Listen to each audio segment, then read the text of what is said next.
Good morning, sir. I'm Kokwat Taifa of Class 11 Science, and my physics project for this year 2022 is a hydraulic powered robotic arm.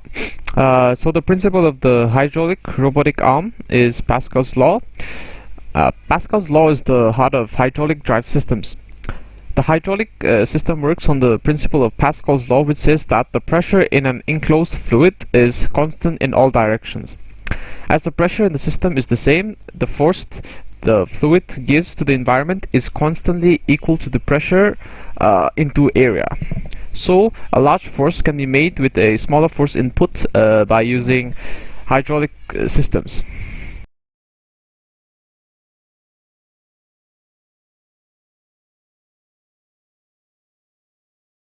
This is my project. I have made it with the materials such as cardboard, medical syringes, IV tubes, glue gun, plywood, popsicle sticks, and zip ties. And this is the working model. I have made the movement possible with the help of 8 syringes. And since it is made out of cardboard, the possibility of it breaking is quite high.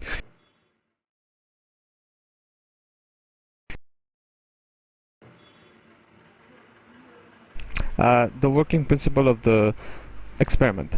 When you push the plunger of the movable syringe, the arm rises. When you pull on the plunger, the arm descends. Pushing on the plunger applies pressure on the water in the movable syringe. Since the water is confined and incompressible, Pascal's principle comes into the play, telling us that the pressure is transmitted undiminished to all parts of the water and to the walls of its container. Since the plunger of the fixed syringe at the other end of the tube forms the container for the water, and is the only part that the container that can expand. The pressure causes the plunger in the fixed syringe to move.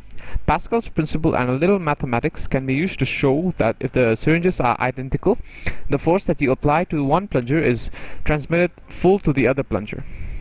Additionally, you can observe each plunger moves the same distance.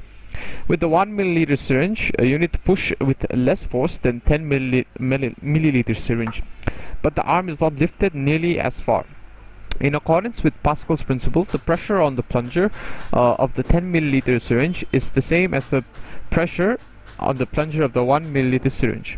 However, the area of the 10 milliliter plunger is far more larger than the area of the 1 milliliter plunger. The force exerted on the 10 milliliter plunger is far larger than the force you push. The good news is that you have obtained the force advantage, but the bad news is that you're paying for it with the distance penalty. Mechanical work is the product of force times the distance moves through, and this product remains constant.